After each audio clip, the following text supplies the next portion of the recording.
सबको जय श्री कृष्ण, जय सिया राम। जय सिया राम।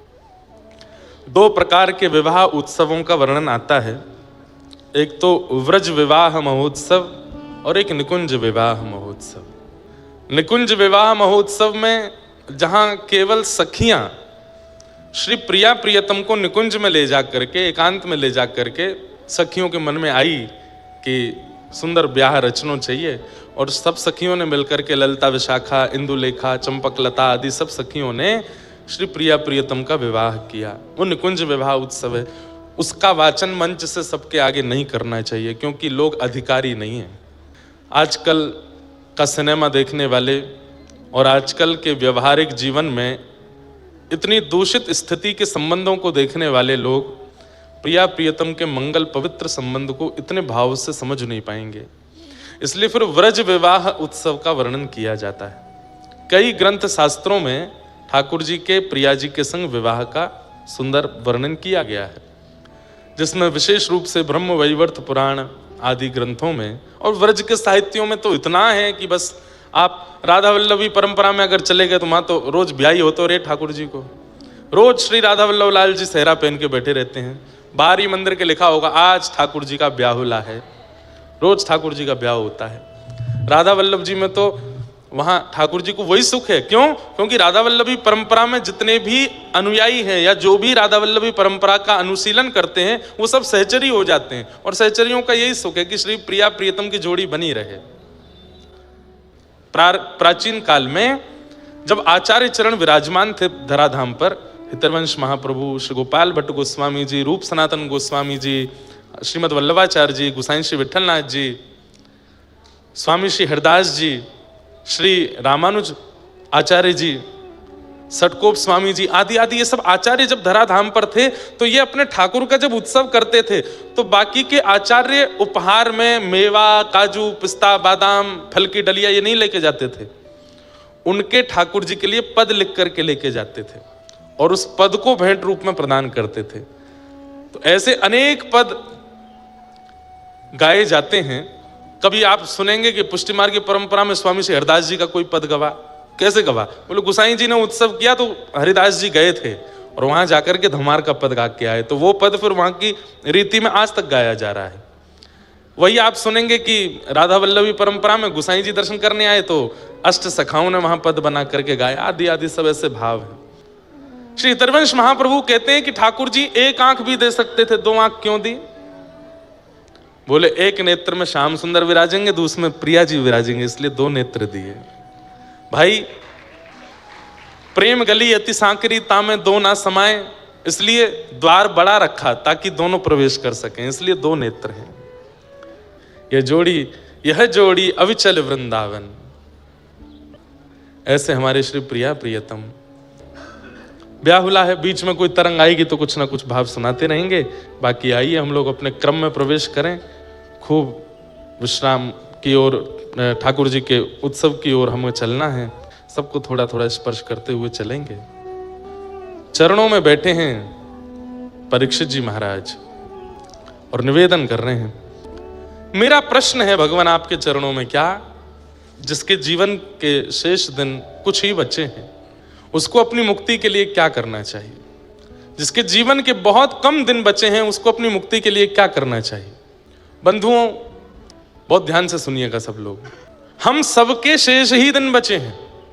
कोई यहां माई का लाल ऐसा नहीं बैठा है जो ये कह दे कि मैं इतने दिन और जीवित रहने वाला हूं। कभी भी प्राण जा सकते हैं, कभी भी तन छोड़ सकती है ये आत्मा। तो ये प्रश्न कहीं ना कहीं हम सब के लिए है कि म्रियमाण व्यक्ति को अपनी मुक्ति के लिए क्या करना चाहिए। हम सब म्रियमाण अवस्था में, कभी भी प्राण जा सकते हैं हमारे। इसी प्रश्न को सुनकर के अब यहां से श्री सुखदेव जी महाराज कहना प्रारंभ करते हैं। राजन, तुम जो पूछ रहे हो कि जल्दी मरने वाले की मुक्ति का उपाय क्या है, अगर तुमने ये लोक हित के लिए प्रश्न किया है तो ये प्रश्न उचित है। संसार समाज के लिए अगर ये प्रश्न किया है तो ये प्रश्न उचित है, लेकिन अपने लिए अगर किया है तो ये उचित नहीं है। सुखदेव जी की इस बात को सुनकर परीक्षित बोले, क्या मैं संसार में नहीं आता? सबके लिए पूछ रहा हूं तो ये उचित है, अपने लिए पूछ रहा हूं तो ये उचित नहीं है। इसका क्या अर्थ हो सकता है भगवान? बोले, तुम कौन हो पांडवों के वंशधर हो, तुम वो बालक हो जिसने जन्म से पूर्व भगवत दर्शन किया है मातृगर्भ में। उत्तरा के गर्भ में जब तुम विराजमान थे उस समय अश्वत्थामा ने तुम्हारी हत्या करने के लिए ब्रह्मास्त्र छोड़ा था, तब ठाकुर जी ने गर्भ में जाके तुम्हारी रक्षा की। तुम वो बालक हो जिसने जन्म बाद में लिया है, भगवान का दर्शन गर्भ में पहले किया है। तुम पांडवों के वंशधर हो। इतनी सब योग्यताएं होने के बाद भी तुम ये पूछ रहे हो कि जल्दी मरने वाली की मुक्ति का उपाय क्या है? अरे तुम्हें मुक्ति वैसे ही मिल जानी है। भगवत साक्षात्कार जिसने भी अपने जीवन में किया है कभी ना कभी उसे मुक्ति मिलनी ही मिलनी है। तुमने किया है, तुम्हारी मातृगर्भ में ठाकुर जी आए हैं, तो तुम्हें तो मुक्ति मिली हुई ही है। तुम ये कहो कि मुक्ति के लिए मैं क्या करूं, तो ये प्रश्न तुम्हारे लिए उचित नहीं है। दूसरी बात, मुक्ति सबको मिली है। पूतना को भी मिली, अघासुर को भी मिली, बकासुर को भी मिली, कंस को भी मिली, रावण को भी मिली, कुंभकर्ण को भी मिली, इन सब राक्षसों को भी मिली जिन्होंने भगवान को खूब अपशब्द कहे। और वही मुक्ति राधे कृष्ण कृष्ण कृष्ण राधे गाने वाले हम आप सबको भी मिल जाए तो हम में और राक्षसों में अंतर क्या है? भाई श्रेणी में थोड़ा अंतर तो हो। सब लोग इधर देखिए, ध्यान से सुनिए कथा। आपका परिश्रम व्यर्थ हो जाएगा यदि इतना सब कुछ प्रयास करके कथा सुनी, उसके बाद मुक्ति मिली और मुक्ति मिलते ही जैसे ही आप वैकुंठ पहुंचे तब आपने क्या देखा? अरे पूरा जीवन निकाल दिया, चप्पल घिस गई हमारी, कंठ अवरुद्ध हो गया, कीर्तन गाते गाते इतनी भागदौड़ करी, इतना परिश्रम किया भगवत प्राप्ति के लिए, और मिला क्या? पूतना के बगल वाला आसन। वहीं पूतना भी बैठी है, वहीं कंस भी बैठा है, वहीं अघासुर बकासुर धनुकासुर सब बैठे हैं। अरे जब वैकुंठ प्राप्ति होनी ही थी तो हम भी पूतना की तरह उधमी बन के प्राप्त कर लेते। हम भी अब तो भाव को भाव अनखालसु नाम जपत मंगल दिश। भगवान नाम कैसा है? ध्यान से सुनिएगा। अग्नि को बहुत मनाओ, अरे अग्नि तू बड़ी प्यारी है, मैं तुझको घी पिलाऊंगा, मैं तुझको ये खिलाऊंगा, तू मुझको जलाना नहीं। अग्नि के पास हाथ ले जाओ, क्या होगा? कितनी भी प्रार्थना करियो नहीं जलाएगी? जलाएगी। और भले ही आप अग्नि को 1000 गाली दे दो, तब छुओ तब भी जलाएगी। ऐसी भगवान नाम है, भाव से जपो चाहे बिना भाव के जपो, वो अपना प्रभाव तो करेगा, उसका प्रभाव तो होगा। वो अपना स्पर्श से जो गतिविधि नाम से होती है वो होगी ही होगी। तो हमें तो इस बात का बड़ा कंसर्न है कि भाई इतनी कथा गा करके, इतना सब कुछ करके, इतनी मेहनत करके, इतना परिश्रम करके, जीवन पूरा ठाकुर जी को अर्पित करके मुक्ति मिली, और उसमें भी मुक्ति में क्या मिला? वही स्थान मिल गया जो सब राक्षसों को भी मिला है। तो फिर हम में और उनमें अंतर क्या है? ये सब बातें श्री सुखदेव जी महाराज परीक्षित को समझा रहे हैं। बोले मुक्ति प्राप्त करना बड़ी बात नहीं है, अंते नारायण स्मृति। जीवन भर तुमने भले कितना भी पाप किया हो, लेकिन अंतिम श्वास निकलते समय गलती से भी बोल दिया हे हरि नारायण गोविंद मधुसूदन। अजामिल की कथा सुनिए। छोटे पुत्र का नाम नारायण था। यमदूत पकड़ने के लिए आए तो अपने पुत्र को बुला रहा था, नारायण बचाओ, नारायण आओ। इतने में ही विष्णुदूत आ गए और यमदूतों को भगा करके उसको वैकुंठ ले गए। जीवन भर इतना पाप किया, व्यभिचार किया, दुर्भाव किया, लेकिन अंत में नारायण बोलने मात्र से सदगति हो गई। एक बहुत सुंदर बात है। एक बात बड़ी प्रसिद्ध है, जन्म जन्म मुनि जतन कराई, अंत राम कही आवत नाई। ये कहना जितना आसान है कि अंतिम श्वास में नारायण राम कृष्ण हरि नाम आ जाए, उतना ही कठिन है, क्योंकि अंतिम श्वास में इन्हीं की याद नहीं आती, बाकी सबकी याद आ जाएगी। जिस व्यक्ति से आप 25-30 साल से मिले नहीं, उसका नाम भी याद आ जाएगा अंतिम श्वास में, लेकिन ठाकुर जी का नाम याद नहीं आता। हमारे हिंदू वैदिक सनातन धर्म में इसलिए सबके नाम भगवान नाम रखने की आज्ञा क्यों दी गई? भले ही अंतिम श्वास में दूर के रिश्तेदार के बालक का नाम भी याद आया, उसका नाम यदि माधव हुआ तो कम से कम उसका नाम स्मरण करके मुक्ति तो मिलेगी। लेकिन आजकल नए गुरुजी आए हैं समाज में, गूगल गुरुजी, वही नामकरण कर रहे हैं बच्चों का। ऐसे ऐसे नाम आ रहे हैं बच्चों के। अच्छा, आजकल के युवा सोचते हैं कि थोड़ा मॉडर्नाइजेशन होना चाहिए, नाम में थोड़ी विचित्रता होनी चाहिए, थोड़ा बोलने में स्वीट लगना चाहिए। अरे भाई, ये सोच के नाम मत रखो। कहीं उसमें इतनी आसक्ति हो गई कि अंतिम श्वास में उसका नाम लिया गया और कहीं वो नाम भगवान का नहीं हुआ, तो फिर सदगति से वंचित हो जाओगे। और आप अपना विचार मत करो, अरे आपके बालक से आपके पिता का प्रेम हो गया, दादाजी का प्रेम हो गया, कहीं उन्होंने उसका नाम अंत में ले लिया तो उनकी सदगति हो जाएगी। गोपाल सहस्र नाम है, विष्णु सहस्र नाम है, इनसे नाम रखो बालकों के। राधा सहस्र नाम है, उनसे नाम रखो। और गूगल पे ऐसे ऐसे नाम बताए जाते हैं, उसका क्या अर्थ है? अब मैं नाम बोलूंगा नहीं मन से, पता नहीं आप में से किसी के बच्चे का हुआ तो फिर दुखी हो जाओगे कि हमारे बच्चे का भी यही नाम है। पर नहीं, नाम भगवान नाम पर रखिए। क्या पता किसी व्यक्ति की आसक्ति आपके बालक में हो गई और उसने अंतिम श्वास में ले लिया नाम, तो कम से कम अपने जीवन के पापों से मुक्त तो हो जाएगा वो। इसलिए भगवान नाम रखिए बालकों का। वैसे अभी गूगल गुरुजी ने नाम धरे हैं, पूर्व समय में भी कई बड़े बुजुर्गों के नाम भी बड़े अलग होते थे। अब मिश्री देवी, जिनका नाम मिश्री है, उसका नाम कोई बोले अंतिम श्वास में तो कैसे मुक्ति मिले? मिश्री देवी बोल के कोई मरा होगा तो अगले जन्म में मक्खी ही बना होगा, ताकि मिश्री पे ही भिन बनावे। अंते अंते यामति सागति, अंत में जो सोच के मरते हैं वही मिलता है। और किसी का नाम है पिंकी, और वो मृत्यु के समय बहुत आसक्ति के कारण भूल गया हो पिंकी, अगले जन्म में क्या बनेगा वो? उसको मुक्ति तो नहीं मिलने वाली। निकनेम भी जो रखते हैं बच्चों के, वो इतने ऊटपटांग मत रखा कीजिए। अब बताओ, पप्पू कोई बोल करके अगर प्राण त्याग दे तो उसका क्या होगा? इसलिए भैया नाम बहुत सोच समझ के रखो। बड्डन क्या नाम है? अब कोई प्राण त्याग दे इस बात को बोलते छुट्टन। नाम ऐसे रखिए जो भगवत संबंधी हो। निकनेम भी बच्चों के रखने हैं तो जैसे यशोदा मैया ने रखे हैं, कान्हा रखा, कनुआ रखा, गोविंद रखा, गोपाल रखा, ऐसे नाम रखो ताकि उस नाम का, अरे भाई जितनी बार आप उस व्यक्ति को बुलाते हैं उतनी बार भी आपका नाम गिनती होता है। भाव कुभाव अनकालसहु, नाम जपत मंगल दिश दशहु, नाम जपने से मंगल होगा। अब आप किसी व्यक्ति को बार बार बुलाते हैं, उसका नाम बार बार बोलते हैं, तो उतना नाम भी तो काउंट होता है, उस नाम का भी तो प्रभाव होगा आपके ऊपर। नाम बहुत सोच समझ के रखिए, नाम बहुत सोच समझ के रखिए। तो क्या बता रहा था मैं? हाँ, अंते नारायण स्मृति, उससे भी मुक्ति मिल जाती है। अंत में कोई भगवान नाम ले ले तो मुक्ति निश्चित है। परीक्षित, मुक्ति प्राप्त करने के लिए 7 दिन की आवश्यकता नहीं होती। तुम कभी यह विचार नहीं करोगे कि एक ब्राह्मण बालक ने तुमको 7 दिन में मरने का श्राप क्यों दिया? उसने ऐसा क्यों नहीं किया कि उसने तुरंत हाथ में जल लेकर के कह दिया हो अभी अगले 7 मिनट में तक्षक सर्प डस दे और मृत्यु हो जाए राजा परीक्षित की। उसने 7 दिन क्यों दिए तुमको? कभी विचार नहीं करोगे इस बात का? ये सारी कड़ियां जुड़ी हुई हैं राजा परीक्षित। भगवान किसी के प्राणों की रक्षा कर रहे हैं, इसका मतलब ठाकुर जी उससे उम्मीद रखते हैं। ऐसे ही किसी को जीवित नहीं रखा जाता पृथ्वी पर। हर दिन मृत्यु तांडव करती है, हर दिन हर क्षण एक व्यक्ति 2 व्यक्ति मरते हैं, हर सेकंड में 2 लोगों की मृत्यु हो रही है।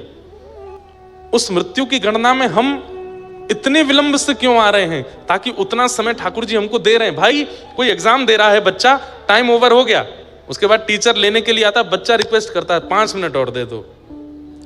टीचर अगर दे देता है इसका मतलब वो टीचर चाहता है कि तुम पास हो जाओ, तुम अच्छा कर लो, तुम अपने इस क्लास को निकाल के आगे पहुंच जाओ। हम सब वही बच्चे हैं जिनको ठाकुर जी ने समय दे दिया है। हम सब वही बालक हैं कि ठाकुर जी, हमने कह दिया ठाकुर जी बस 50 साल और ठाकुर जी कह रहे हैं दे रहा हूं, अब तू निकल के दिखा इससे।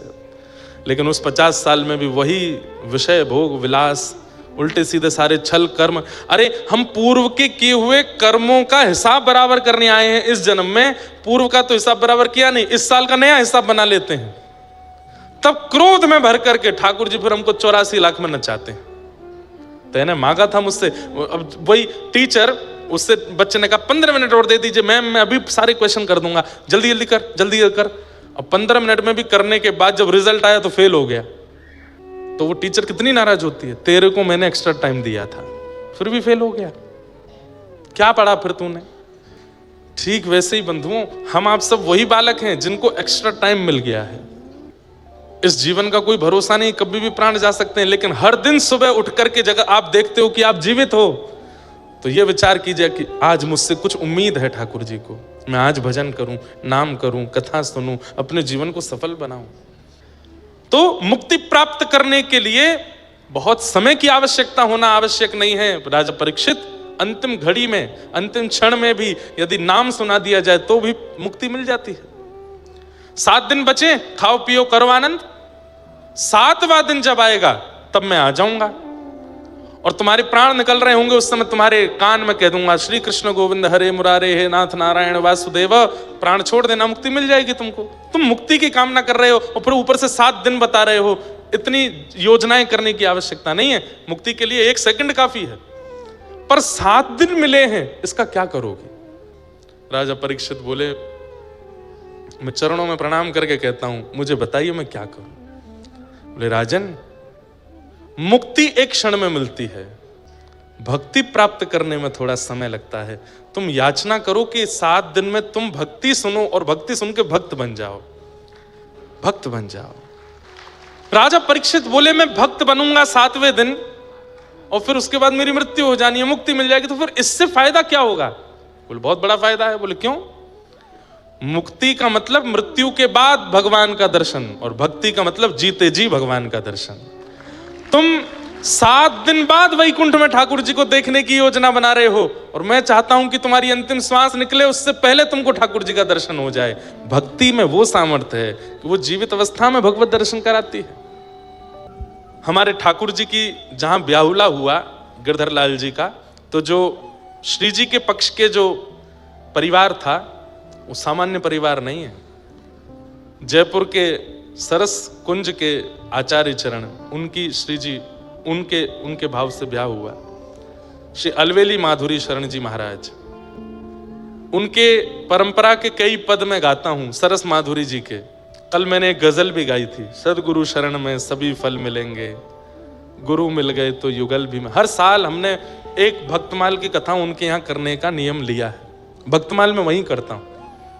उनकी ही परंपरा में एक याकूब हसन, मोहम्मद याकूब करके एक भक्त हुए, उन्हीं की परंपरा में पूर्व में। उनका नाम श्री सरस माधुरी जी ने रखा था सनम। क्या नाम रखा था? वैसे तो उनका नाम कुछ और, दीक्षा के बाद नाम बदल देते हैं ना, शिष्य का एक नाम भगवत संबंधी नाम रखते हैं। जैसे हमारी परंपरा में जब दीक्षा होती है तो गोवर्धन रामानुज दास या फिर यमुना रामानुज दासी, इन भावों से नामकरण होता है। तो मोहम्मद याकूब, राजस्थान में एक स्थान है अलवर, वहां के एक प्रोफेसर के बेटे थे मोहम्मद याकूब, और इनके जो पिताजी थे वो अजमेर में एक हॉस्पिटल में उनकी नौकरी लग गई थी। बहुत ध्यान से सुनिएगा, भक्ति की सामर्थ्य देखिए।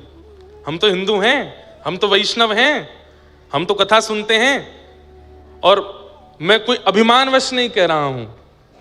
हमने दीक्षा देना गत वर्ष प्रारंभ किया।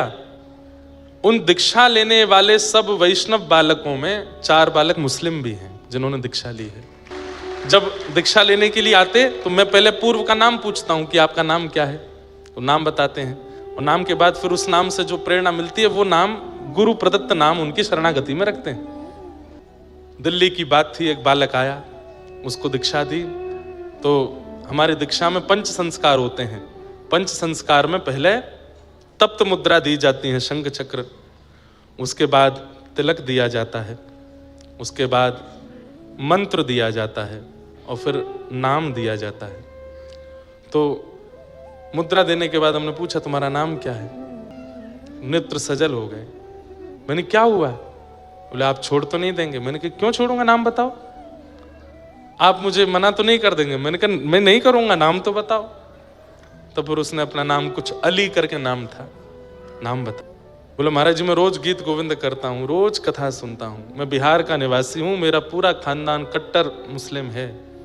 पर एक बार एक रील देख ली थी मैंने, और मैं उस समय बड़ी विषम स्थिति में था, प्राण त्यागने की स्थिति में था, और वो रील देख करके मैंने फिर ढूंढा कि कौन है। फिर मैंने उसके बाद कथा सुनी। मैं पिछले 2 साल से पूरी कथा सुनता हूँ। मुझसे आप गीत गोविंद सुन लीजिए, मुझसे आप नारायण कवच सुन लीजिए, गीत गोपी गीत सुन लीजिए, मुझे सब याद है। घर वालों से छुप छुप के सब करता हूँ। मेरी माँ मेरी सहायक है। मैंने उन्हें बताया कि मैं दीक्षा लेने वाला हूँ, हिंदुओं के गुरुजी से दीक्षा ले रहा हूँ। तो महाराज जी, एक मेरे ऊपर कृपा है भगवान की, क्या मेरा पूरा खानदान गरीब है, बस मैं कमाने वाला हूँ, इसलिए कोई उंगली नहीं उठा रहा है मुझ पर, तो इसलिए मैं दीक्षा लेने आया हूँ। उसका हमने नाम रखा गिरधर प्रिय रामानुजदास।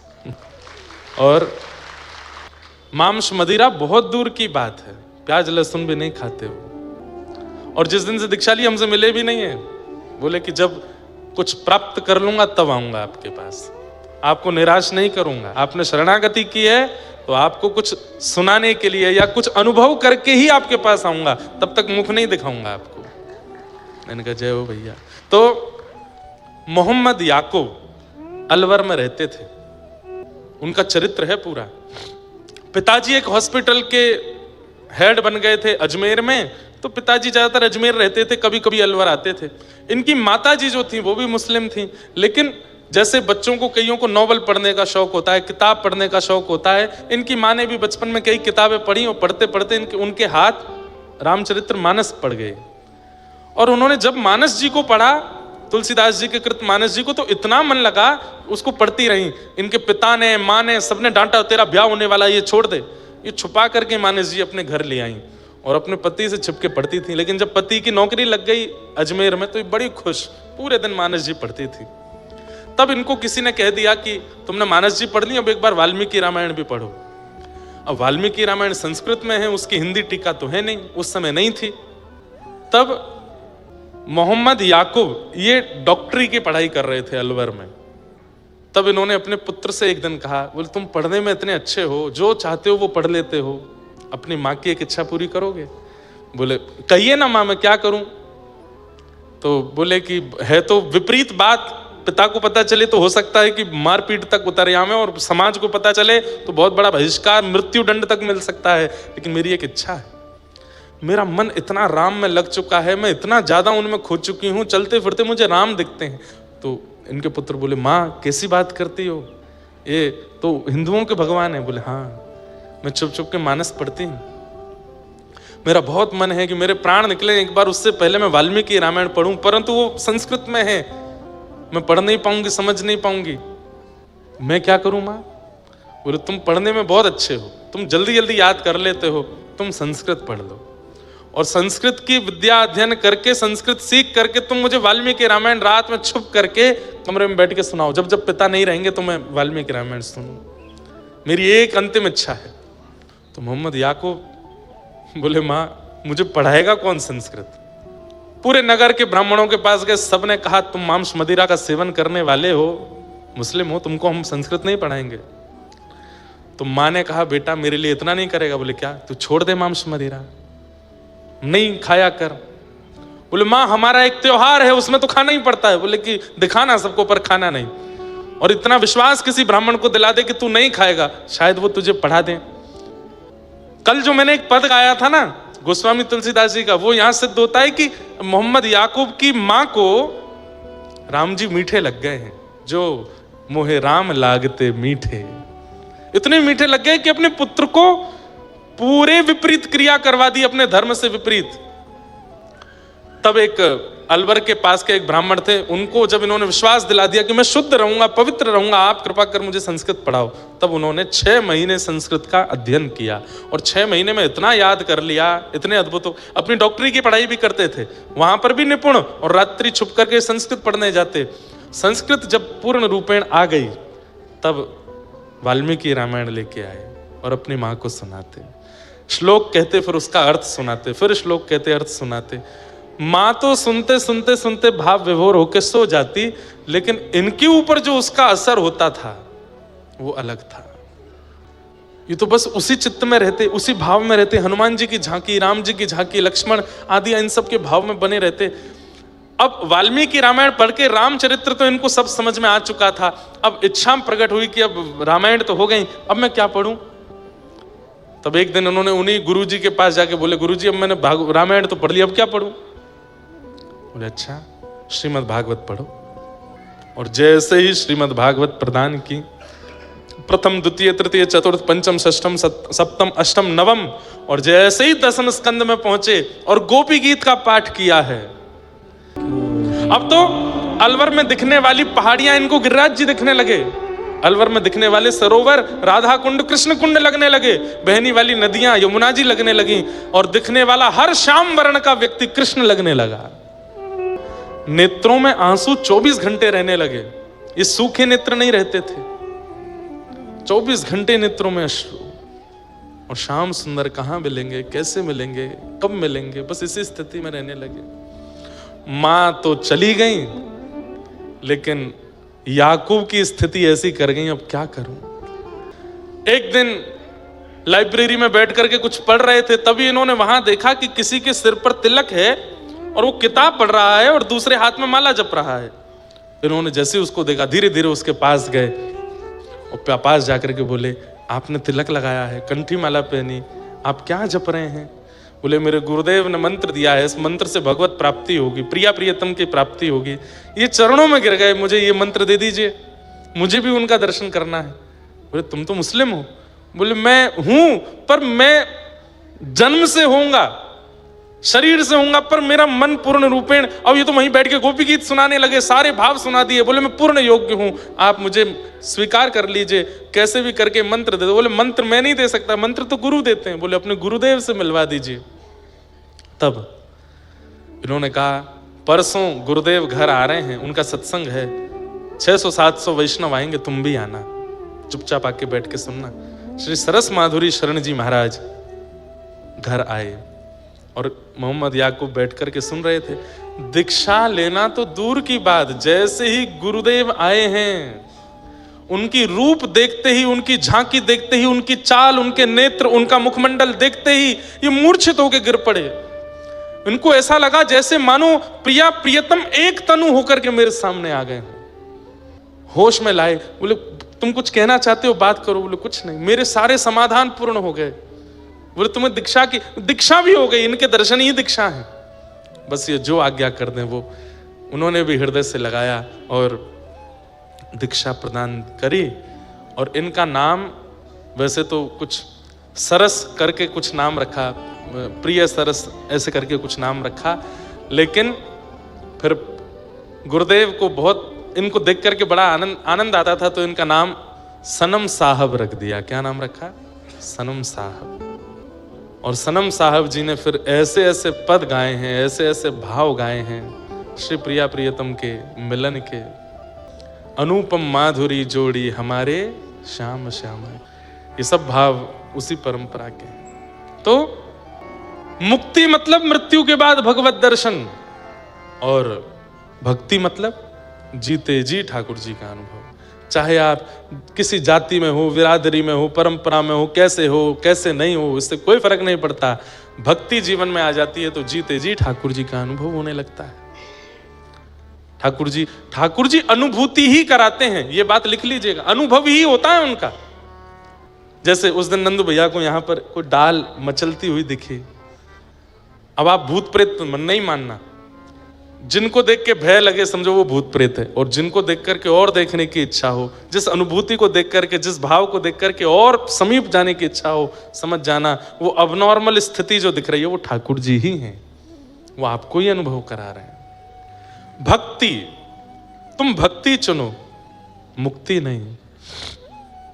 श्री परीक्षित जी महाराज ने तुरंत सुखदेव जी के चरणों में प्रणाम किया और प्रणाम करते हुए कहा, भगवान अब मुझे मुक्ति की याचना नहीं है, अब मुझे कुछ नहीं चाहिए नाथ, बस आपके चरणों में प्रणाम करते हुए अब हरि की कथा सुनाओ। मेरी चिंता का विषय अब ये नहीं है कि मृत्यु के बाद मुझे मुक्ति मिले, अब चिंता का ये विषय है कि मेरे प्राण निकले उससे पहले हरि मेरे सामने आ जाए, मैं उनका दर्शन कर लूं, मैं उनका अनुभव कर लूं, बस यही मुझे चाहिए और कुछ मुझे नहीं चाहिए।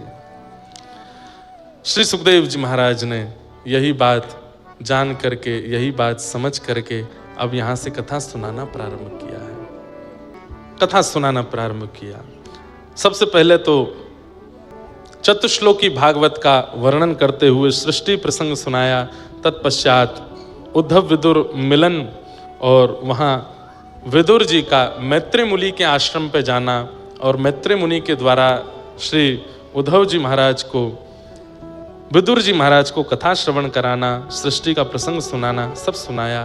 तत्पश्चात भगवान के कृपा से पृथ्वी पर प्रथम मानव के रूप में स्वयंभू मनु शत्रुपा आए, जिन्होंने यहाँ नैमिषारण्य में तप भी किया। स्वयंभू मनु शत्रुपा की 3 पुत्री हुई, आकुति, देवहूति, प्रसूति। 2 पुत्र हुए, प्रियव्रत और उत्तानपाद।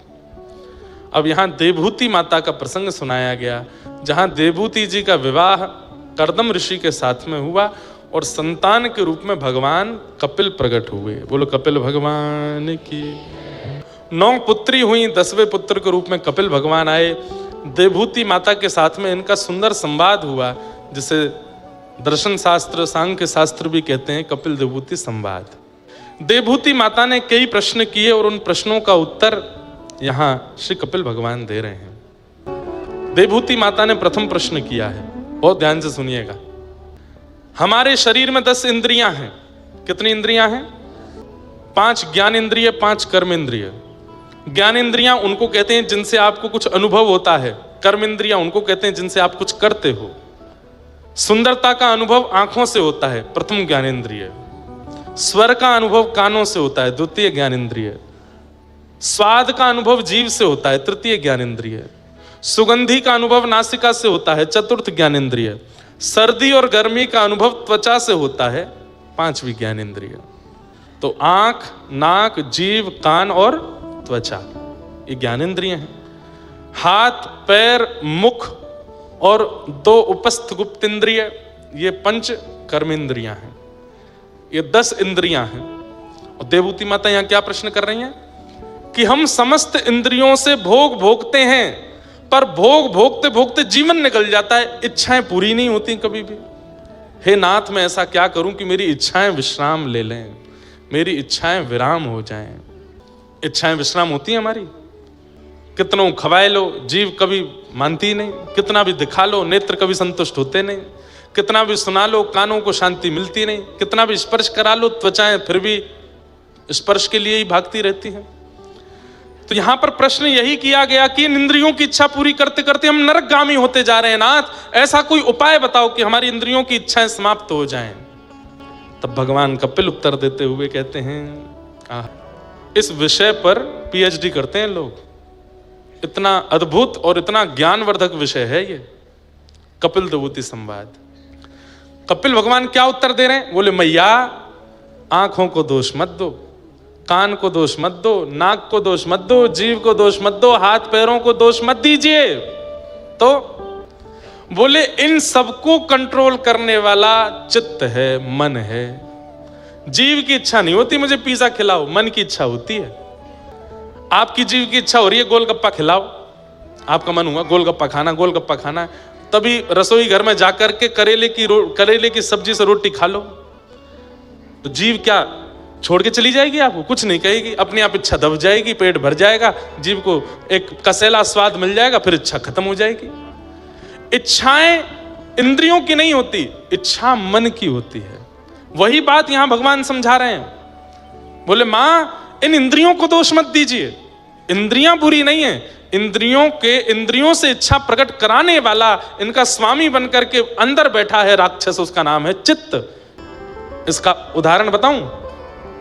जब व्यक्ति 80 वर्ष का हो जाता है, आंखों पे पड़ेगा जाला, नाक से बहेगा नाला, लाठी से पड़ेगा पाला, जरा जिंदगानी का, उस समय पर भी इन इंद्रियों की इच्छाएं बहुत होती हैं। जब छोटे छोटे बच्चे गोलगप्पे खाते हैं अपनी अम्मा के सामने, बिना दांत वाली अम्मा का मन तो बहुत होता है, पर वो खा ही नहीं सकती हैं क्योंकि इंद्रियां बलवान नहीं है।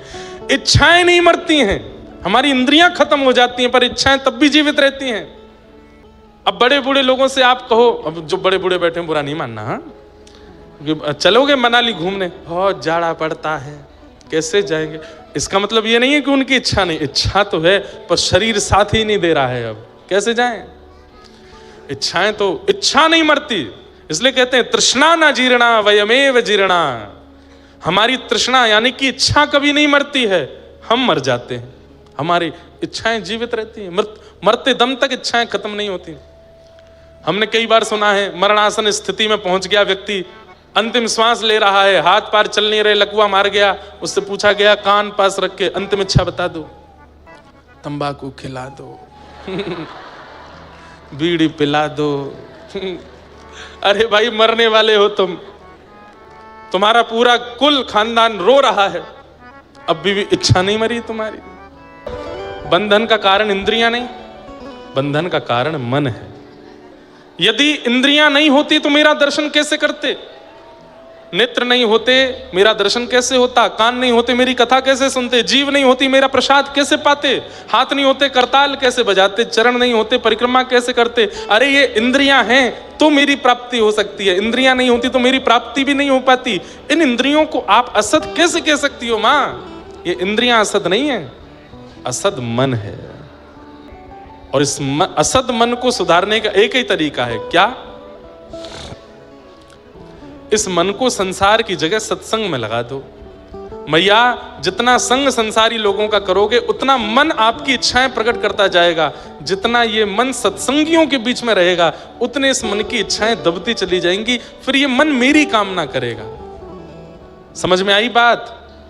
आ तो गई पर करेगा कोई नहीं। संग दोष, आप जैसों का संग करोगे मन वैसा होता चला जाएगा। छोटा बालक जितना शुद्ध होता है, छोटा बालक जितना करुण होता है, छोटा बालक जितना अद्भुत होता है, बड़े होते होते उसमें इतने दोष क्यों आते हैं? संग दोष के कारण।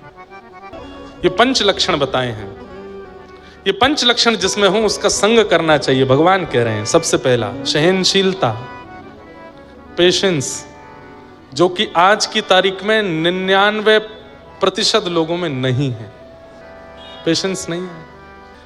लोग बाग कहते हैं आजकल बच्चों को डिप्रेशन हो जाता है, आजकल बच्चे एंजाइटी के शिकार हो जाते हैं।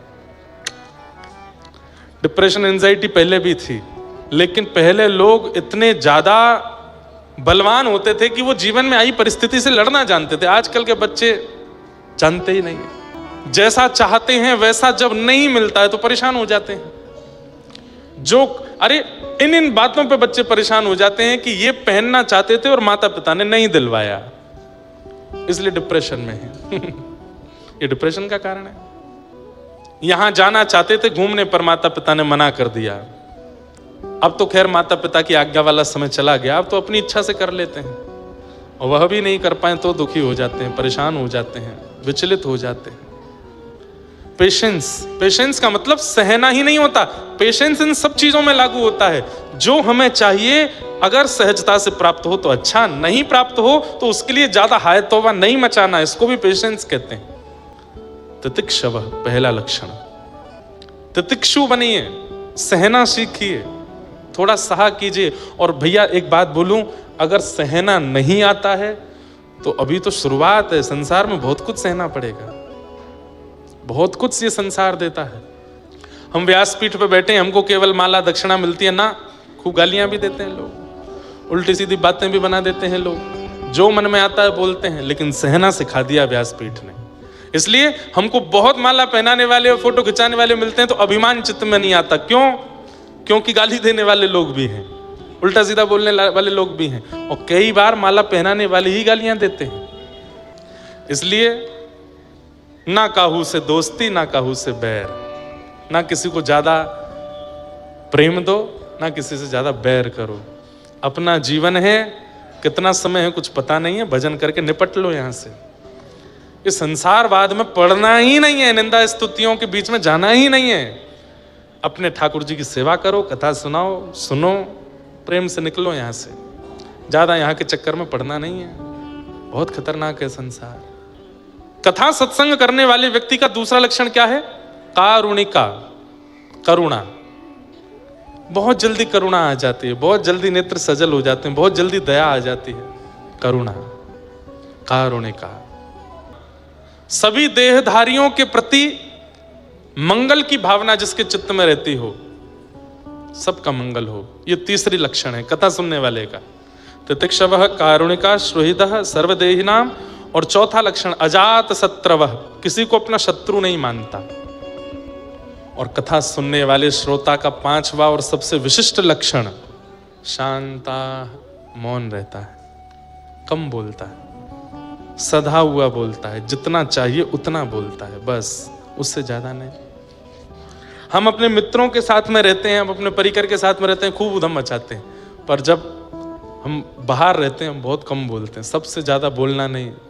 अपने आप को परसों मैं बता जगन्नाथ मंदिर में कुछ संत जन, हमारे संप्रदाय के प्रमुख जन बैठ के आपस में खूब मधुर चर्चा कर रहे थे और शास्त्रार्थ जैसा चल रहा था। उस बीच में कई बातें थी जो मुझे भी आती थी, मैं चाहता तो बोल सकता था, पर नहीं, सुनने में सुख। मुझसे किसी ने कहा आपने क्यों नहीं बोला? मैंने कहा देखो, हम उतना ही बोलेंगे जितना हमको पता है, पर हम शांत रहेंगे तो वो भी मिलेगा जो हमको नहीं भी पता है। इसलिए शांत रहो, मौन रहो।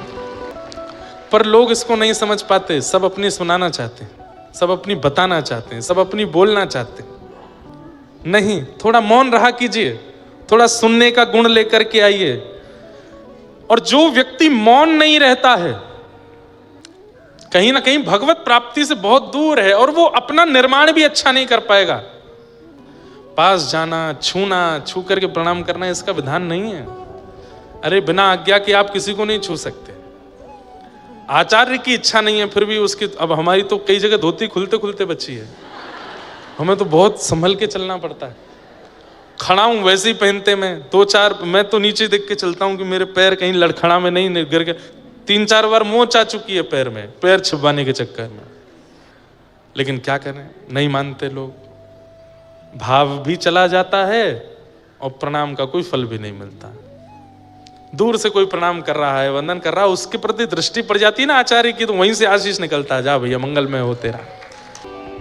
और मार्ग अवरुद्ध करके तो बिल्कुल प्रणाम नहीं करना चाहिए। मतलब कोई जा रहे हैं कहीं और आप सामने से सामने से तो प्रणाम ही नहीं होता, सीधे प्रणाम नहीं करना चाहिए।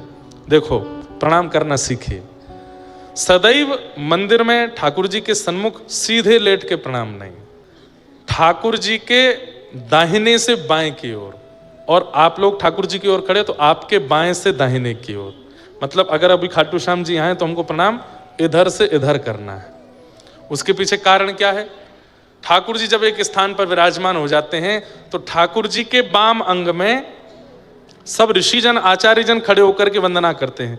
अगर आप बाएं ओर से प्रणाम करोगे तो आपकी कमर और पैर उन ऋषियों की ओर हो जाएगी। सामने से लक्ष्मी जी प्रणाम करती हैं और आदि आदि देवी देवता प्रणाम, सामने से प्रणाम करोगे तो उनके प्रति चरण हो जाएंगे। और इधर हमारे पितृजन खड़े होते हैं तो उनकी ओर हम करके प्रणाम करते हैं, तो अपनी ओर से भी प्रणाम हो जाता है, अपनी परंपरा की ओर से भी प्रणाम हो जाता है। इसलिए सदा दाएं से बाएं लेट करके प्रणाम करना चाहिए, आचार्यों को या ठाकुर को, किसी को भी, सीधे नहीं। ये 5 लक्षण हैं: सहनशीलता, दया, सबके प्रति मंगल की भावना, अशत्रुता, किसी के प्रति शत्रुता नहीं, और मौन। ये 5 लक्षण यदि किसी व्यक्ति के अंदर आ जाएं तो उसका मन एकाग्र होना शुरू हो जाएगा, उसकी इंद्रियां फिर विचलित नहीं रहेंगी। माँ, ये 5 लक्षण जीवन में ले आए। और यदि ये 5 लक्षण फिर भी ना आ रहे हों तो उसके लिए अष्टांग योग है। अष्टांग योग क्या है? यम, नियम, आसन, प्राणायाम, प्रत्याहार, ध्यान, धारणा और समाधि। जिस प्रकार शरीर के मोटे होने पर उसके योग होते हैं, ऐसे ही मन के विचलित होने पर उसके भी योग आसन है। सबसे पहला यम, इंद्रियों की इच्छाओं को पूरा ना करना। इंद्रिय कह रही है लखनऊ चलो, नहीं जाएंगे, यहीं रहो। क्यों जाना है? शॉपिंग करा लो, नहीं करनी, यहीं रहो। इंद्रियों की इच्छाओं को दबाना, मारना, ना पूरा करना, इसको यम कहते हैं। दूसरा, जीवन में कोई नियम होना, एक नियम निश्चित जीवन में होना चाहिए, सद नियम, यम, नियम। तीसरा है आसन, एक आसन पर ज्यादा देर बैठने का प्रयास करो, बार बार आसन बदलना नहीं चाहिए। यम, नियम, आसन। तीसरा प्राणायाम, प्राणायाम की कोई भी विधि करो और प्राणायाम करते समय भगवान नाम उच्चारण करते रहो। वैसे तो पूरक, रेचक, कुंभक इनके विषय में बताया गया। एक श्वास नली से श्वास अंदर लें और उस समय भगवान नाम लें, दोनों श्वास नली को बंद करके श्वास को ब्रह्मरंध्र में लेके भगवान नाम लें, दूसरी श्वास नली को छोड़ते हुए जब श्वास छोड़ें तब भगवान नाम लें। ये सब मन को एकाग्र करने के तरीके हैं। यम, नियम, आसन, प्राणायाम। और फिर 5वां प्रत्याहार, आहार की शुद्धि। कहीं भी नहीं खाना है, कुछ भी नहीं खाना है, व्यवस्थित खाना है। और ध्यान, धारणा, समाधि, ये 3 आपको करने नहीं पड़ेंगे। ये 5 हो गए तो ये 3 अपने आप हो जाएंगे। अष्टांग योग बताए, 25 तत्वों का वर्णन आदि आदि सब किया, बहुत सुंदर है, सबको वर्णन किया। सिद्धभूति माता सिद्धता नाम की नदी बन करके बहने लगी, कपिल भगवान गंगा सागर में जाके विराजमान हो गए। आगे प्रसंग अब हम जल्दी जल्दी पूर्ण करेंगे। श्री उत्तानपाद राजा के 2 ब्याह हुए, बड़ी पत्नी के पुत्र ध्रुव, छोटी पत्नी के पुत्र उत्तम। ध्रुव जी महाराज छोटी माँ की डांट के कारण वन में गए, वन में जाके भजन किया, भगवान प्रसन्न हुए, उनकी स्तुति गाई। 36,000 वर्ष तक ध्रुव जी ने राज्य किया। ध्रुव जी के वंश में पूरी वंशावली उनकी बताई गई। उन्हीं के वंश में बैन नाम के एक राजा हुए, उन्हीं के शरीर के घर्षण से पृथु महाराज प्रकट हुए, जिनकी कृपा से इस धरती को पृथ्वी कहा गया, जिन्होंने 10,000 कान ठाकुर जी से वरदान में मांगे कि 2 कान आपकी कथा सुनने के लिए बहुत कम है नाथ, कृपा करके 10,000 कान मुझे प्रदान करो। भूगोल खगोल का वर्णन किया गया, नरकों का वर्णन किया गया। तत्पश्चात इसी मध्य में भरत जड़ भरत रघुगण संवाद सुनाया गया। सबको हम प्रणाम मात्र कर रहे हैं क्योंकि ठाकुर जी का उत्सव भी करना है। तत्पश्चात इंद्रद्युम्न राजा, यही चित्रकेतु राजा, अपने किसी अपराध के कारण वृत्रासुर बन करके आए और इन्होंने भगवान की परम सुंदर स्तुति गाई। भगवान प्रसन्न हुए। तत्पश्चात हिरण्यकश्यप के यहाँ पर भगवान के परम भक्त श्री प्रहलाद जी का प्रादुर्भाव हुआ। खम्भ से भगवान नृसिंह बन करके प्रकट हुए और श्री प्रहलाद जी महाराज पर अनुग्रह किया। बोलो नृसिंह भगवान की। कुछ समय पूर्व एक चलचित्र फिल्म आई थी महाअवतार नरसिम्हा, उसके जो निर्माता थे उन्होंने भी कई भाव कथाओं से सुन करके और मिल करके पूछ करके उसमें चलचित्र में दिखाए। बहुत पसंद की लोगों ने, वो इतनी बढ़िया पिक्चर बनी, इतने सुंदर सुंदर उसमें भाव दिखाए गए। वो सब भाव प्रहलाद चरित्र में सुनाए गए। पर प्रहलाद चरित्र का एक प्रसंग है, उसे कह करके हम प्रहलाद जी को प्रणाम कर लेंगे। भगवान नृसिंह जब प्रकट हो गए, सब उनके रूप को देख करके भाग गए, लेकिन तभी ब्रह्मा जी ने देखा कि प्रहलाद सामने हाथ जोड़े खड़े हैं। तो ब्रह्मा जी ने जाके प्रहलाद जी से कहा, प्रहलाद, इनके रूप को देख करके सब डर रहे हैं और ये सब पर क्रोधित हो रहे हैं, लेकिन ये तुम्हारे लिए आए हैं, तुम पर क्रोध नहीं करेंगे, तुम पास जाओ।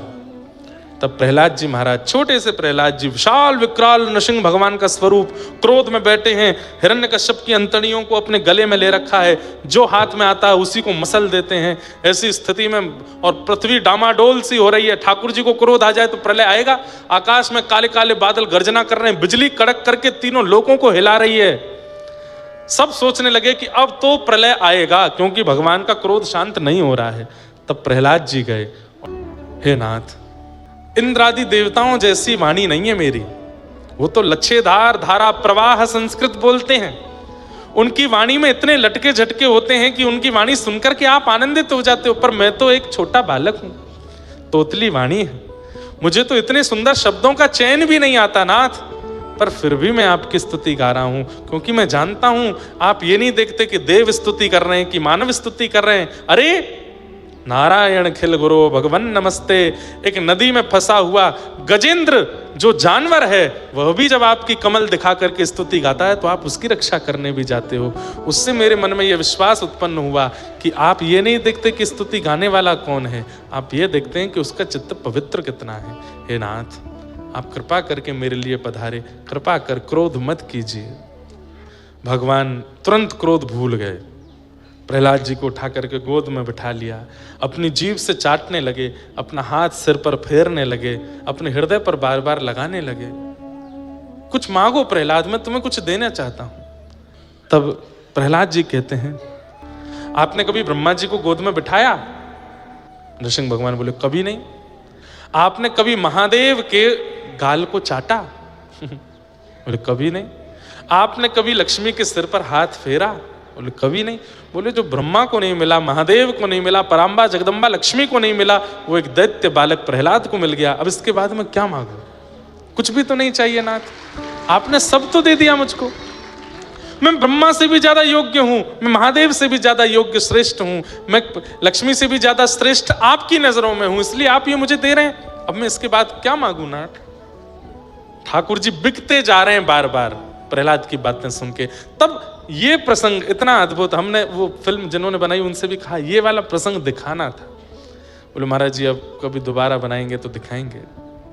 ये एक प्रसंग है। कौन सा? अब जो मैं सुनाऊंगा। श्री नृसिंह भगवान कहते हैं प्रहलाद जी से, प्रहलाद, मैं इतना भयावह रूप धारण करके आया हूं कि मेरे साथ निरंतर रहने वाली पराम्बा जगदम्बा लक्ष्मी भी मुझे देख करके भाग गई यहां से। मेरे इस रूप के तेज को, मेरे इस क्रूर रूप को, मेरे इस भयावह रूप को कोई सहन नहीं कर पा रहा है। अरे मारना तो बहुत दूर की बात, 10 अरब सैनिकों को मारा, 10 करोड़ जाने 10 अरब सैनिकों को मारा था नरसिंह भगवान ने हिरण्यकश्यप के। कहते हैं उनमें सबको कैसे मार दिया? ठाकुर जी ने तो 10-15 हजार ही मारे थे, बाकी तो देख के ही मर गए। इतने भयावह थे ठाकुर जी, बाकियों के प्राण तो देख के निकल गए। इतने खतरनाक रूप में ठाकुर जी आए हैं। श्रीमद् भागवत में वर्णन आता है, यक्षों ने स्तुति गाई, किम पुरुषों ने स्तुति गाई, सब ने आकर के स्तुति गाई, पर स्तुति गा के जैसे ही नेत्र खोल के ठाकुर जी को देखते सब भाग जाते हैं वहां से, कोई देख नहीं पा रहा है। वे सब लोग तो समय समय पे मेरा दर्शन करते हैं प्रहलाद, पर तू तो एक छोटा सा बालक है। मुझे ये तो पता तूने ऐसा कभी नहीं सोचा था कि मैं ऐसा आऊंगा बन करके। सब इतने भयभीत हो गए, तुझे मेरे रूप को दिख के डर नहीं लगा? तो प्रहलाद जी कहते हैं, बोले नाथ, मैं एक वो प्रेमी हूं जिसने अपने प्रियतम से मिले बिना ही बहुत कुछ विचार कर लिया था। जब मिलेंगे तो ये करेंगे, जब मिलेंगे तो वहां बैठेंगे, जब मिलेंगे तो ये खाएंगे, ये सब मैंने चिंतन किया था। तो मैं ये चिंतन करता रहता था कि मेरे प्रभु जब आएंगे तो मैं क्या करूंगा। मैं उनके एक एक रों को घंटों घंटों तक देखूंगा ताकि वो मेरे नेत्रों में बस जाए, ताकि उनकी छवि मेरे चित्त में ऐसी बैठ जाए कि वो कभी निकले ना। नाथ, आप जब से आए हो ना, तब से मैं आपके रों देख रहा हूं और अभी तक मैं चरणों के ही रों देख पाया हूं, मैंने आपका मुख देखा ही नहीं है। मेरी दृष्टि चरणों में ही अटकी पड़ी है। जिनके चरण इतने सुंदर हैं, जिनके चरण इतने आकर्षक हैं, उनका मुख कितना सुंदर होगा। मैं तो ये सोच सोच करके ही बावला हो रहा हूं। नाथ, आपको आए हुए कितने घंटे हो गए, तब से मैं चरण ही देख रहा हूं नाथ, मैंने आपका मुख नहीं देखा। हृदय से लगा लिया प्रहलाद। अब यहां पर एक मैं अपने मन की कथा सुनाऊं जो मेरे मन में चिंतन में आई। ठाकुर जी तो चले गए, उसके बाद प्रहलाद जी ने देखा, तो देख करके प्रहलाद जी थोड़े तो घबरा गए, इतने भयावह रूप में आए हैं ठाकुर जी। लेकिन जब भगवान चले गए तो प्रहलाद जी ने मन में सोचा, ध्रुव के लिए आप हरि बन करके आ गए, गजेंद्र के लिए आप गरुण पर बैठ करके आ गए, शायद मेरी आराधना में ही उग्रता रही होगी, या मेरी आराधना में ही ऐसा कुछ रहा होगा जिसके लिए आपको नृसिंह बन के आना पड़ा। नाथ, आप इतने क्रूर बन करके, इतने विशाल विकराल बन करके आए, शायद मैंने आराधना में कोई कमी छोड़ी होगी। तो ये बात ठाकुर जी को पता चल गई कि प्रहलाद ऐसा सोच रहा है। तब ठाकुर जी ने कहा, चिंता नहीं करो, आज मैं खंभ से नृसिंह बन करके आया हूं। कलिकाल में इसी नृसिंह चतुर्दशी पर किसी को वेदना होगी, तब मैं अति सुंदर बन के आऊंगा। और नृसिंह चतुर्दशी का दिन था, श्री वृंदावन में कथा चल रही थी और वहीं बैठ करके सुन रहे थे श्री गोपाल भट्ट गोस्वामी। और उन्होंने जब सुना कि खंभ भेदन करके भगवान नृसिंह प्रकट हो गए, दौड़ करके गए और अपने शालिग्राम भगवान के सामने रोने लगे कि आप खंभ भेदन करके जब नृसिंह बन सकते हो, तो इस शालिग्राम से आप ठाकुर बन के क्यों नहीं प्रकट हो सकते। उन्हीं की विरह वेदना पर शालिग्राम से अति विकराल रूप में जो नृसिंह बन करके प्रकट हुए थे सतयुग में, इसी कलिकाल में ठीक नरसिंह चतुर्दशी की रात्रि को, यानी कि अगले दिन बुद्ध पूर्णिमा के दिन, शालिग्राम से श्री राधा रमण लाल के रूप में प्रकट हो गए। बोलो राधा रमण लाल की। मुझे ऐसा लगता है जैसे मुखौटा पहन के लोग घूमते हैं ना, जिन लोगों को ऐसे शेर का रूप बनाना हो, भालू का रूप बना, तो ऊपर से पहनते हैं, स्पाइडरमैन बनते हैं आजकल के बच्चे, सुपरमैन बनते हैं। ऐसे ही ठाकुर जी हिरण्यकश्यप को मारने के लिए मुखौटा पहन के आए थे शेर का, पर भीतर जो बैठे थे वो वही हैं जो वृंदावन में राधा रमण लाल के रूप में विराजमान है। भीतर तो यही बैठे थे। तत्पश्चात बलि बामन अवतार की कथा सुनाई गई, गजेंद्र मोक्ष का विषय सुनाया गया, और सूर्य वंश के राजाओं की कथा, उसी वंश में भगवान श्री राम प्रकट हुए। तत्पश्चात चंद्र वंश में प्रवेश किया। प्रभु श्री राम को वंदन करते हुए चंद्र वंश के राजाओं की कथा सुनाई। इसी चंद्र वंश में प्रभु श्री कृष्ण का प्रादुर्भाव हुआ। 2 श्लोकों में संपूर्ण कृष्ण कथा सुना करके परीक्षित जी महाराज को श्री सुखदेव जी महाराज शांत हो गए। परीक्षित जी ने चरणों में वंदन करते हुए कहा, प्रभु आप कृपा कर विस्तार से हमें कृष्ण लीला सुनाओ। कृष्ण लीला विस्तार से सुनाने की जब याचना की तो श्री सुखदेव जी महाराज बड़े प्रसन्न हो गए। राजन, तब परीक्षित जी सुखदेव जी कहते हैं सम्यक व्यवस्थित, अब तुम्हारी बुद्धि व्यवस्थित हुई है, अब तुम्हारा उद्धार निश्चित है, क्योंकि अब तुम्हारी चाह कोई और नहीं, केवल श्याम सुंदर चाहिए। राजन, अब मैं तुम्हें विस्तार से सुनाऊं। भगवान ने आकाशवाणी करके पृथ्वी को कहा कि मैं वसुदेव जी के घर साक्षात कृष्ण अवतार धारण करूंगा। ये आकाशवाणी सुनते ही सब देवी देवता पृथ्वी में अपने अपने लोक अपने अपने धाम से आ गए। यहां सूरसेन राजा ने अपने पुत्र वसुदेव जी का विवाह देवक की बेटी देवकी के साथ में किया। देवक के भाई का नाम है उग्रसेन और उग्रसेन के बेटे का नाम है कंस। इस नाते से देवकी के चचेरे भाई हैं कंस। कंस ने अपने पिता और चाचा दोनों को कारागृह में डाल दिया था, क्योंकि पिताजी राज्य गद्दी नहीं दे रहे थे। तो इतना दुष्ट कंस पिता को ही जेल में डाल दिया, राजी राजी नहीं दोगे तो गैर राजी ले लूंगा, और स्वयं राज्य गद्दी पर बैठकर पालन करने लगा। किसी ने आकर के कहा कि मथुरा के लोग आपसे बहुत डरते हैं, कुछ ऐसा करो कि सबको आपसे प्रेम हो जाए। तभी दिखी चाचा की बेटी देवकी जा रही है। कंस ने सोच लिया अपनी बहन का ब्याह करूंगा, उसमें खूब आंसू बहाऊंगा, पूरे नगर को दिखाऊंगा देखो मैं कितना भावुक हूं। तो मेरे प्रति जो क्रूरता की भावना रखते हैं ये सब प्रेम की भावना रखेंगे। सूरसेन मंडल के राजा सूरसेन के पुत्र वसुदेव जी के साथ अपनी चचेरी बहन देवकी का विवाह किया, कन्यादान किया, खूब मात्रा में वैष्णवों को बुला करके भोजन प्रसाद पवाया। और महाराज मथुरा के लोग थोड़े थोड़े भावुक हो रहे थे कंस को देख करके, कितने उत्साह से अपनी बहन का ब्याह कर रहा है। लेकिन मथुरा के लोग पिघल तो तब गए जब सारथी को उतार करके स्वयं बैठ गया रथ पे, मैं विदा करूंगा अपनी बहन को। विदा करने के लिए जब रथ चलाने लगा, आकाश में बैठे देवताओं ने कहा ये मथुरा के लोग पूजा करने लगेंगे इसकी, ये इसी को भगवान मान करके भजेंगे, और यही कंस चाहता है। तुरंत आकाशवाणी कर दी कि अरे कंस, जिस बहन को तो विदा करने जा रहा है इसी का अष्टम गर्भ तेरा काल है। सुनते ही भूल गया वो तो कि कहाँ मुझे आंसू बहाने थे, मुझे तो रथ चलाना था, मथुरा के लोगों के मन में जगह बनानी थी। तलवार निकाल करके केश पकड़ लिए, नव विवाहित देवकी के केश पकड़ करके, और जैसे ही सर धड़ से अलग करने लगा वसुदेव जी ने चरण पकड़ लिए। एक नव विवाहित कन्या जब विवाह करके आती है उस समय उसका सम्मान कीजिए। क्यों? उस समय उसके चित्त में, बुद्धि में, व्यवहार में, सब में ऐसा परिवर्तन आ रहा होता है। वो सब कुछ छोड़ छाड़ करके आई है, एक नए घर में आई है, बहुत कुछ उसके जीवन में हो रहा है। उस समय पर जब उसका अपमान होता है ना, वो ब्रह्म हत्या के समान लगता है। कई घरों में देखा जाता है नव विवाहितों के साथ आते ही सास ससुर उसके ऊपर उल्टा सीधा बोलने लगते हैं, क्या क्या कहने लगते हैं, और सब चीज होती है। और विवाह के 2-4-10 दिन बाद ही वो आत्महत्या कर लेती है, आदि आदि ऐसे कुछ कई केस आते हैं। नहीं, कम से कम विवाह के उपरांत 1 वर्ष तो उसको देना चाहिए समझने के लिए, उसकी कई छोटी मोटी गलतियों को भी क्षमा करना चाहिए, उसके साथ व्यवहार में बहुत सूक्ष्मता का ध्यान रखना चाहिए। एक नव बालक जैसे जन्म लेकर के घर आवे तो 2-3 साल उसको गोद में ही रखते हैं ना, ऐसे नव विवाहित उस स्त्री को भी वैसे ही रखना चाहिए। देवकी मैया का ब्याह हुआ है, तलवार निकाल करके जैसे वध करने लगा, चरणों में वसुदेव जी ने प्रणाम करके कहा जितने बालक जन्म लेंगे हम सब तुमको दे देंगे, कृपा करके इनसे कुछ मत कहो। 6 बालकों को कंस ने मार दिया, 7वें बालक के रूप में श्री बलराम जी आए।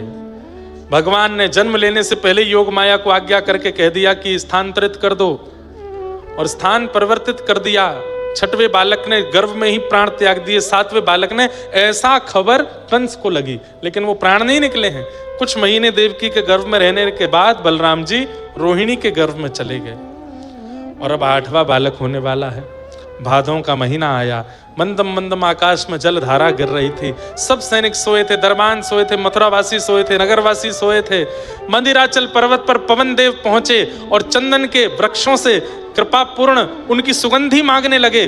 चंदनों ने अपनी सुगंधि दी, पवन देव उन चंदन की सुगंधि को लेकर के पूरे ब्रह्मांड को चंदन से आच्छादित कर रहे हैं। आकाश से इंद्रदेव प्रोक्षण करके पृथ्वी को पवित्र कर रहे हैं। ठाकुर जी का अवतरण होने वाला है। जैसे ही मध्य रात्रि हुई, देवकी मैया के गर्भ से एक दिव्य तेज प्रकट हुआ और उस दिव्य तेज के साथ शंख चक्र गदा पद्मधारी श्रीमन नारायण कृष्ण रूप में प्रकट हो गए। बल बाल कृष्ण लाल की। सब लोग हाथ जोड़ के वंदन करो। ठाकुर जी पीतांबरी पहन के आए हैं, गले में कौस्तुभ मणि पहन के आए हैं, हाथों में शंख चक्र गदा पद्म चतुर्भुज रूप धारण करके ठाकुर जी आए हैं। रूप देख करके देवकी मैया ने चरणों में प्रणाम किया। ठाकुर जी पीछे हटे, मैया मैं लाला हूं, मुझे प्रणाम कर रही हो आप? बोले लाला वाली फीलिंग नहीं आ रही हमको। चार भुजा वाला लाला होता है हैं? कौन सी मैया के गर्भ से बालक जन्म लेते कपड़े पहन के कौन सा बालक आता है? और कपड़े ही नहीं, कौस्तुभ मणि पहन करके आए हो, शंख चक्र गदा पद्म लेकर के आए हो। गर्भ से ऐसे बालक आएगा तो मां प्रणाम ही करेगी कि गोद में खिलाएगी? ठाकुर जी बोले मैया हमें सब विचार करके आना पड़ता है। बोले आप राक्षसों के लिए आते हो कि भक्तों के लिए आते हो? ठाकुर जी बोले हम भक्तों के लिए आते हैं। तो बोले फिर ये शंख चक्र क्यों लेके आए हो? बोले जन्म लेते ही कंस मारने आता है, तो फिर ये मत कहिए कि भक्तों के लिए आते हो, राक्षसों के लिए आए हो। चक्र हाथ में लाए हो, गदा लाए हो, इसका मतलब राक्षस का ध्यान करके लाए हो। ठाकुर जी ने कहा मैया मैं हाथ जोड़ूं, अभी सब अंतर ध्यान कर देता हूं। बोले आप तो बालकों की तरह लीला करो। ठाकुर जी बोले मां मैं बालक बन भी जाऊंगा तो इस कारागृह में क्या लीला करूंगा? मैं बालक यदि बनूंगा, या तो दो उपाय हैं, या तो मैं शंख चक्र में रहूं, अभी मामा कंस मारने आवे तो उसका वध करके मैं अपने लोक को चला जाऊं, लेकिन बालक बन के लीला करूं आप ऐसा चाहती हैं तो उसके लिए तो कारागृह से बाहर जाना पड़ेगा ना। तो मैया एक काम करें। बोले क्या? कुछ दिन का आपको वियोग सहना पड़ेगा, मैं बालक बन जाता हूं, पिताजी मुझको ले जाकर के गोकुल छोड़े आएंगे और वहां यशोदा मैया ने एक लाली को जन्म दिया है, उसको लाके कंस को दे देंगे। 11 वर्ष खूब सुंदर लीला, ऐसी लीला करूं मैया कि सारे मेरे अवतारों पर भारी पड़ेंगे ये 11 वर्ष की लीला। ऐसी लीला ब्रजमंडल में करके आऊंगा। आप कृपा करके कुछ दिन का वियोग आप सहेंगी, लेकिन आपके वियोग के कारण कितने रसिकों को, कितने भक्तों को सुख मिलेगा इसका विचार करना। आज मुझे आपको जो सुख लीला सुन के होता है, इसमें बहुत बड़ा योगदान देवकी मैया का है। जन्मदात्री मां अपने बालक को खुद से दूर कर सकती है? नहीं कर सकती। पर हम सबको लीला सुख मिले, हम सबको व्रज के भाव का सुख मिले, इसके लिए 11 वर्ष की वेदना सही है देवकी मैया ने। वसुदेव जी बोले आपने तो कह दिया गोकुल छोड़े आओ, हाथों में हथकड़ी पैरों में बेड़ियां और इतने दरबान कैसे छोड़ के आऊंगा? ठाकुर जी बोले भगवान को बंधन मत दिखाइए, ठाकुर जी को बंधन मत दिखाइए कि ये बंधन मेरे पास है, मैं कैसे आऊं शरण में। ठाकुर जी कह रहे हैं बंधन के संग ही शरण में आ जाइए, बंधन खोलने की जिम्मेवारी मेरी है, आप तो बस शरणागति ग्रहण कीजिए। ठाकुर जी से शिकायत मत करो कि ये दिक्कतें हैं। ठाकुर जी कह रहे हैं दिक्कतों के संग आ जाओ मेरे पास, कुछ काम मुझे भी करने दो, दिक्कतें मैं दूर करूंगा। अब आप सोचते हैं पहले दिक्कत सामान्य हो तब ठाकुर जी के पास जाएं, कभी नहीं जा पाओगे। परिस्थिति बिगड़ी है, बिगड़ी में ही चले जाओ। ठाकुर जी काहे को बैठे हैं फिर? अरे वो यही मारे तो बैठे हैं, आओ तो सही सामने, संकटों के संग आ जाओ, बस आ जाओ। ठाकुर जी देख लेंगे किसको कितना संभालना है। वसुदेव जी ने कहा हथकड़ी बेड़ियां लगी हैं। ठाकुर जी बोले मुझे बंधन मत गिनाइए, मेरा आश्रय ले लीजिए, बंधन खुलने की जिम्मेवारी मेरी है। जैसे ही महाराज गोद में लिए ठाकुर जी, हथकड़ियां खुल गई, बेड़ियां खुल गई, दरबान सो गए। ठाकुर जी बोले यही होता है, शरणागति लो, बंधन तोड़ने की जिम्मेवारी मेरी है, शरण तो आइए। वसुदेव जी लेकर के ठाकुर जी को जा रहे हैं, सब गहरी नींद में सोए। यमुना जी ने मार्ग दे दिया, गोकुल में जाकर के यशोदा मैया के बगल में सुवाए दिए और यशोदा मैया की लाल। आज महाराज जी ने कह दी बढ़ाओ समय, अपने आप ही बढ़ रहा है, हम तो कर भी नहीं रहे कुछ, अपने आप 1:30 बज गए और उत्सव होते होते 2 बजे ही जाएंगे। बेचारो भूखो ब्राह्मण कल राते, भूखो प्यासो बैठो कथा सुना रो है। अच्छा कल रात में भी हमने पाया नहीं, यहाँ जब नंदू भैया हमारे कीर्तन कर रहे थे, उसके बाद गए, भारत का मैच आ रहा था। तो मैच देखते देखते 11 बज गए। हमने कि 11 बजे पाएंगे, फिर कब नींद फिर आती नहीं क्योंकि फिर भारी भारी रहता है। तो हल्का सा यहाँ बगल में ही हमारा गुरु स्थान है, पता है आपको, रामानुज कोट। ये हमारी परंपरा, जिस परंपरा से हमारी दीक्षा है, ऐसे जीयर स्वामी मठ हमारे दक्षिण भारत के श्री तोताद्री मठ की परंपरा का स्थान है, हमारा गुरु स्थान है। आज जाइएगा दर्शन करने। श्री रामानुज कोट कल गए तो वहां पर हमारे श्री वैष्णव परंपरा में इमली के सुंदर चावल बनते हैं, इमली डाल के, इमली और दाल डाल के, उसको बोलते हैं फुलेरा, है फुलेरा ही बोलते हैं ना, फुलहरा, हाँ फुलहरा। तो कल है, अरे नहीं भैया फुलहरा, कुछ तो हमको ज्ञान है। तो वहां कल वो बने, तो फिर कल रात्रि फिर थोड़े से बस इतना जितना अंजलि में आ जाए इतना ही पाए। भूखे प्यासे बेचारे ब्राह्मण बैठा रखे हैं आपने हैं, लेकिन कोई बात नहीं, आज ठाकुर जी को उत्सव है, चकाचक माल छानेंगे। आज फुलेरा दौज भी है, लो फुलेरा दौज भी है आज। तो बहुत बुरा हाल हो जाता है। सिक्योरिटी हम रखते नहीं है, कोई ऐसा वो नहीं। आते प्रेमी बहुत, प्रेमियों की संख्या 90% होती है, पर 10% उनमें सेल्फी वाले आते हैं, वो ज्यादा परेशान कर देते हैं। तो वो सब यहाँ पे थोड़ा बचे हैं उनसे।